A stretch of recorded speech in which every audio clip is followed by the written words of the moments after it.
Hey guys, and welcome back to Brexit. Brexit England, Northern Ireland, and Eastern Europe. And in Brexit England, 70% of people think that Boris Johnson is dishonest and Boris Johnson is a liar. I have no clue what gives them that. I doubt. But I would like to know what happened to the other 30%. What have they banged their heads or something? They're probably the real hardcore racists. A lot of like the red wall, the real hardcore proper racists. When they say a proper thing, like the real hardcore proper racists. That must be the people who are in that 30%, because I can't see why anyone would be in that 30%. Because did Boris Johnson lie? Is Boris Johnson dishonest? Well, oven ready Brexit deal. They're still negotiating. If the deal was oven ready, then they shouldn't need no negotiation. And an oven ready deal make so much of your businesses have to go out of business because they can no longer do business with the EU. And then we had the oven ready deal for the social care. Social care is still in the complete mess it was always in. In fact, he brought in a new tax for social care and then just diverted it straight over to the NHS and said in a couple of years' time we'll start using it for social care. Yeah, of course you will. And then Boris Johnson and his government have been found who have acted unlawfully. A court has determined. So this is the man who 70% of the country say, you damn liar, you're a liar, right? You're a crook, you're a big nose Pinocchio. Dishonest. And also, welcome back to By Any Means Necessary. Thank you so much for all your messages you sent me, and a special thanks here to everybody who signed up to my channel. I feel so blessed with so much people that have signed up, so thank you so much for that. I'll go through all your messages, I'll answer as many as I can, but I will like all your messages for definite.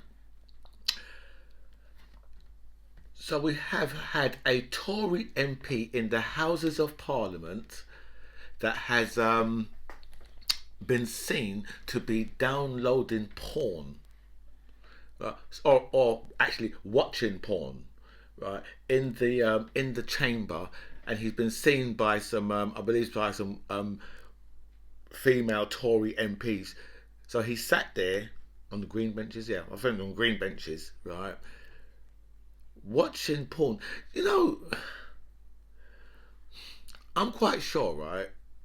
Because I personally, I'm not really, I don't really watch porn. I've never really watched it, right? Because I've always thought of sex as something that you should be taking part in, not watching other people do. So I've never really been into porn. But I would think that porn is something, right, that you would do by yourself at home, right, in your underpants in a darkened room, by yourself, right, or in your van in a lay-by, while you're eating your sandwiches, by yourself. Sounds nasty. By yourself, though. That's what I would expect. That's what I would expect you to be doing with porn. Right? I wouldn't expect. I couldn't imagine sitting around with a load of my friends watching porn. Right? I'd sooner cut off my own foot by the ankle rather than sit there with my friends watching porn. That's just So anybody who can come out their house on a bus, on a train, on the tube, right, in an Uber, right, sat at your desk at work, sat in the House of Parliament, right, while debates are going on, and watching porn, is a sicko. That's what it is. There's something wrong with them, right? What they are, right, is they're an addict. They're addicted to porn.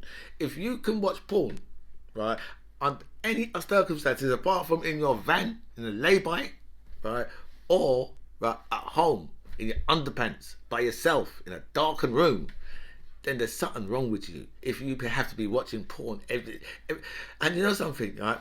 You people have voted for these people.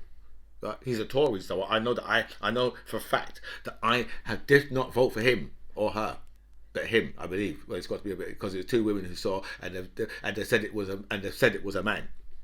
but they haven't named him yet. But we've got to wait for a couple of days now, because we'll see, and to see whether or not these people get named. Right. But there's like something like 59 MPs in the Houses of Parliament, right? Remember, there's less than 600 in total MPs, right? And 59 of them have got some type of sexual misconduct shit going on, right? And obviously the bulk of them are Tories. Right, some of them are even ministers, but there are a few Labour in there. I'm not sure about any other parties, but I know that there's a few Labour in there. And obviously, right, for each Labour one, right, equals between 7 to 10 Tories. Right, so for every 10 Tories, right, that equals one Labour politician. In the same way, right, that Keir Starmer was seen, right, in Durham, right, drinking a bottle of beer, right, after they had been out, right, because there was an election coming up, so they was out handing out leaflets and all them things in the local town centre or whatever, right. But they went back to the local office, and they must have ordered a pizza. Right, and someone took a picture of where Keir Starmer was standing there drinking a beer. But this story's been going around. This one story, right, of Keir Starmer, right, while he's actually out on the campaign, right. So remember, right, he's staying in Durham. I don't believe Keir Starmer's from Durham. He's staying in Durham, right, because they're campaigning up there. So everybody around him, right, is in his immediate bubble, or because they've all been working together that day, right, the one day, right. So they keep on rehashing the story. Today they've got it back on the front page of the Daily Mail. It's been on there, must be 6 or 7 times, this one story, right. This one, you see, as I said, right, for one offence by someone from the left, right, is valued at 10 offences. Someone from the right, they can commit 10, and you're one. They'll be like, oh look, it's like, look up, it's the same as Hunter Biden's laptop. Right? They accused Hunter Biden of laptop this and laptop that, and Hillary of laptop this and emails and that. Right? But Donald Trump's people is in there doing exactly the same thing that they was accusing Hillary of. And look, it's not. But if I guarantee you now, that Donald Trump in his rallies, he will still be mentioning, right, Hunter Biden's laptop, right, and Hillary's emails, because that's all he's got on those people. He's got nothing else on them, right? Whereas for him, right, there's a train load of evidence, right, of absolutely wrongdoing. Right, and he will still get whooped and cheered and tell people, right, he loves the poorly educated. They'll still whoop and cheer him and send him $5. Seriously, so far, right, with the cost of living crisis, that the government don't know how to, they don't understand what it takes to help people in a cost of living crisis. They have no clue, because the government, I think, that a Tory minister will just be like, if you was outside and it's pissing down of rain and you was naked and it's cold, obviously cold because you're in England, so it's cold. It does rain in the summer sometimes, and you get that warm rain, but you get that more. You go to the Caribbean, you'll see about when you get some warm rain. You'll know about that shit, right? But you're outside and you're naked in the rain. Now me, I'm gonna come up to you. I'm gonna probably bust a joke. So don't hold that against me. But I'm gonna give you an umbrella, a trench mac, and a pair of Wellington boots. A Tory MP or politician or even a Tory voter would come up to you and give you a pair of fucking sunglasses, because they don't understand what it takes, right, to help people in the cost of living crisis. So they think that, what we're going to do to help, because this is a big idea now. What we've come up with some big ideas. We have been brainstorming, and we have thought, right, and we've really thought this through, and we've looked into this, and we've looked at all ways of how we can help you out. And we've decided that you can have an MOT every 2 years on your motor vehicle. Thus, a saving of £27, which I believe works out to around 50p a week. So that's going to, I mean, that is going to help. I don't know who's going to help, but I'm sure it's going to. I'm sure anybody, right, who can bulk up, right, their monthly take, yeah, with an extra 50p a week, then if that, if that's going to get you through, right, the current cost of living crisis, then I will say that, then obviously you got your budgeting absolutely correct, and you was only missing like what, £2.35 a month off of your off of getting you completely out of trouble. So this works for you. I'm not sure if it works for me, whether or not I want to know about people, right, who are driving around in cars, right, with tires that you could drive on an F1 track. Right? I'm not sure whether or not I want to drive around with people who are driving cars, right, in a dangerous condition. Right? And then, even that, people like the AA have come out and said straight away, this is a really bad idea. But I mean, this is what they're coming up with. And then they've got they've started to attack the old childcare, costs by saying, well, childminders will be able to have more children, like the ratio. I don't know what it is at the moment. I think it's something like 4 to 1, or it's something like that. It's that you can have. You've got to have one adult for every 4 or 5 children, something like that. But they want to raise that.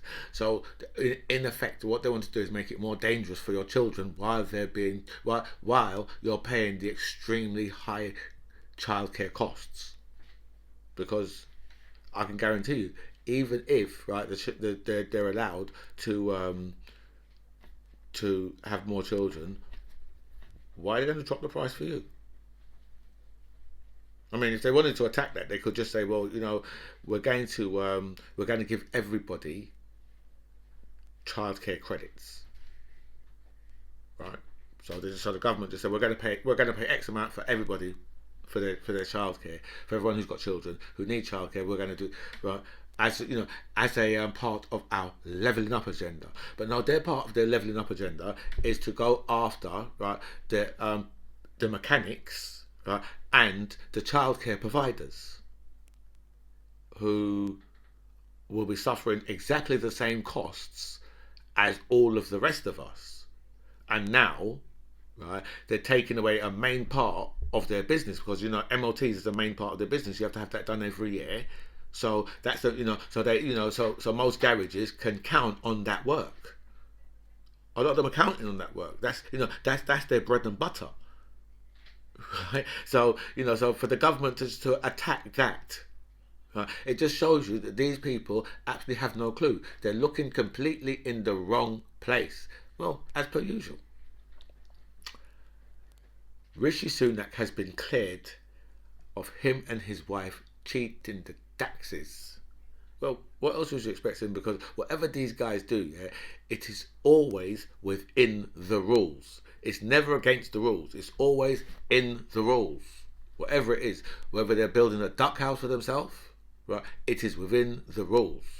So whatever the case, right, because what you got to remember, yeah, is all of what Rishi Sunak was doing, yeah, most of it was declared, right? But you see, no one hadn't really checked on it, because obviously, if it had been checked on, then people would be like, well, this is, what's going on there is kind of wrong. Your wife's dodging taxes, right?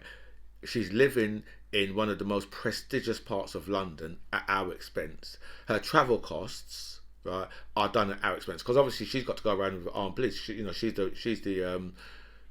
the Chancellor's wife, so she's got to have like armed protection as well wherever she goes. So she's travelling around at our expense, right? And her company, yeah, has had, I think, about 14 or 15 meetings, right, with government ministers, right? But, because she's got a lot of her dad's company or whatever has got a lot of government contracts. Obviously, they've got them in Russia and they've got them in this country. But I mean, he's the Chancellor, so if he has the important ministers over for dinner, because that's legitimate, they could go over for dinner. I mean, what's the chances, of her not speaking about the business that she wants to get from one of those important people that are sat in the house that she lives in, eating in front of her? What's the chances that you're not going to start talking about? Because remember, they're not supposed to. But what's the chances of that, really? I mean, you've got to say, well, that's definitely going to happen, isn't it? Because I would be talking about that. The person that I need to speak to in front of me, of course I'm going to speak about that.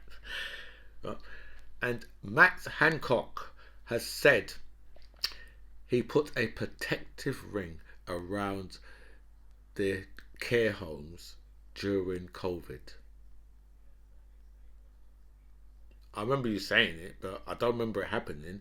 What I can remember happening is they were sending people straight from hospitals into care homes. Even people who they knew had COVID, they were sending them straight in. In Barbados, right? Straight away. I'm not from Barbados because I believe they call Barbados is either Little England or Little Britain. Would be Little England though, right? But immediately they separated. I think what they done was they cleared out a couple of hospitals, right? And all the COVID patients went to those hospitals. COVID patients did not go to any of the hospitals where people didn't have COVID. I know it's a small. I know it's a small island, but I mean the principle works exactly the same. We built a load of Nightingale hospitals, which looks fantastic. But that's all there was. They was just there for show. They was never going to be used because they're field hospitals, and field hospitals are no good for COVID patients anyway, right? And they spent all that money in all those different locations. What's the one thing that every single hospital has got in England, Scotland, and Wales and Ireland? What's the one thing every single hospital has got? A massive car park. I know in England we don't own the car park, so there might have been some problems, right, in them actually being able to use the car parks. But if you're going to build like Nightingale hospitals, why don't you just build them in the car parks in the hospitals? I mean, that would have been the thing to do, right? So then either you could have put all the COVID patients in there, and then the equipment, all the equipment that you need is right there as well. Because there's one thing about hospital equipment, it's all on wheels, everything. Right? They can just wheel that, whatever machine they want, they can just wheel it anywhere they want. Right? So if they're built, because make me Prime Minister for a minute. This is what I would have done.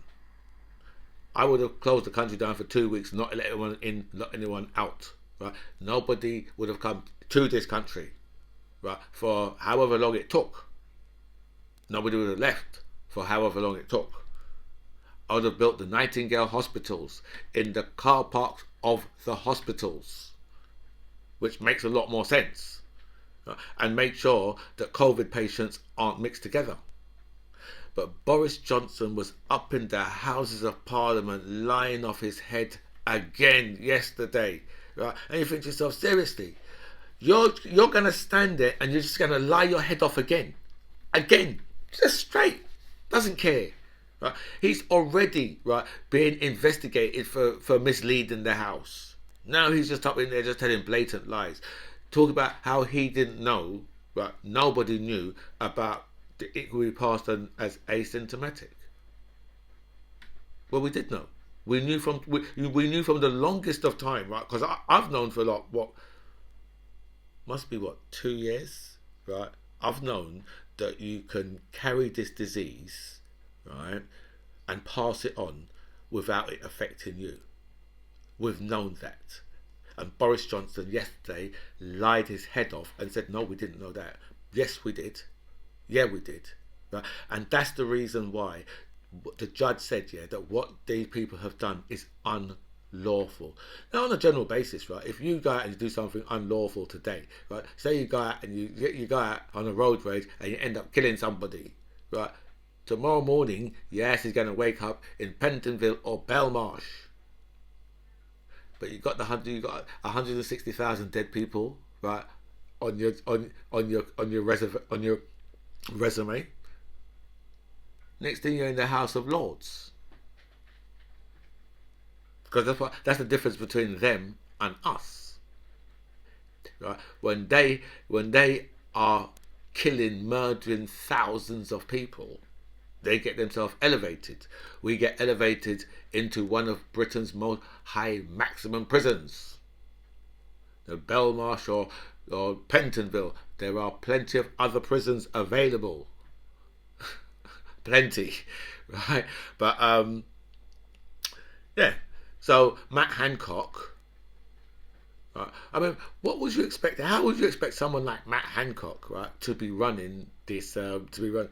Oh my God, am I 21 minutes in? Oh Jesus, already.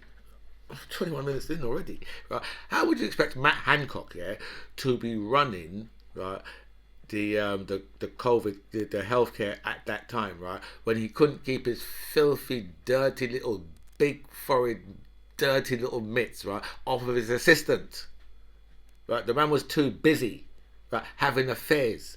Boris Johnson was too busy partying and being drunk, right? Because that's what they was doing. Remember how they kept on saying, "Oh well, you know, these parties, they're meetings." Since when you go to a meeting and drink a barrel load of wine? Which meeting's that? Right? You can't even drive a motor vehicle, right, while drunk and in charge. Right? These guys was drunk and in charge of a country. I mean, they've said it for themselves. How much parties you've seen going on up in there. They're drunk and in charge, right? But Boris Johnson got all the big decisions right. Yeah. Only if you was drunk with him, he got all the big decisions right. Because you would have to be a drunken motherfucking idiot to think that Boris Johnson got any big decisions right. You know, the vaccine procurement, yeah, is in spite of Boris Johnson, not because of Boris Johnson. Any one of us could have done what Boris Johnson done to get the vaccine. Yeah. Well, you know, we're just talking about just throwing money at something. That's all. I mean, it's not as if to say Boris Johnson was up in there, yeah, designing his accident. And you got to remember where we live. We live in one of the countries, yeah, who has got some of the best, you know, medical research in the world. Because obviously now that we're not linked up with the EU, we're out of a lot of systems like, you know, Horizon, out of, right. So we was world beating, something like that. Let's ask Priti Patel next time we see her. Right? But right now, right, we are at the bottom. We're at the bottom of all the leagues, whatever league it is. Right, you know, whether it's the inflation league, this country is hitting this country the hardest. The cost of living crisis here is worldwide. It's not just here. It's worldwide. It's only thing is, it's just hitting us the hardest. Right, we're the slowest growing economy in the G7, the G8, the G9, 24, 37, 86. Whatever G it is, we are the slowest, right? COVID hit us one of the worst in the world, right? Only people who was even worse was, I think, like, you know, the guy from, I think, Brazil, right? And the one and only, you should drink bleach, Donald Trump. But what have Donald Trump and Boris Johnson got in common apart from the stupid hair? Both of them are a pair of idiots, a pair of clowns.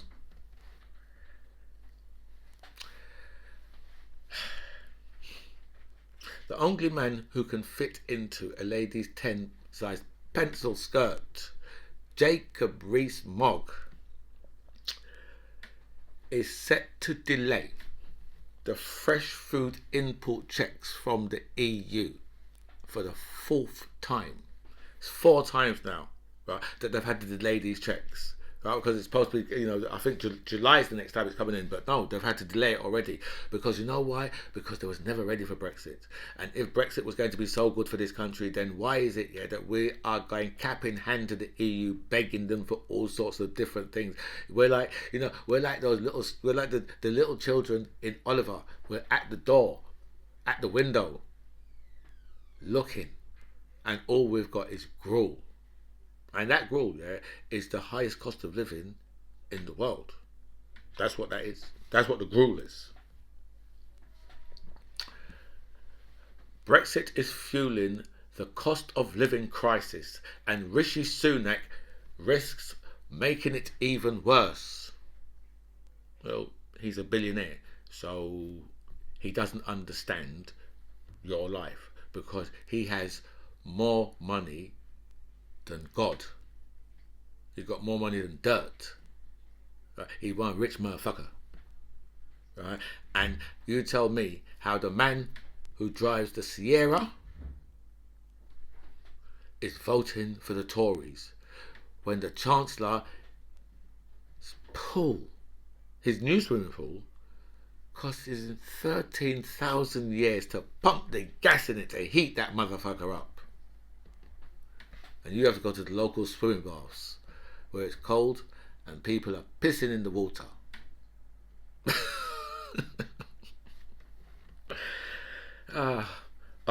Dear.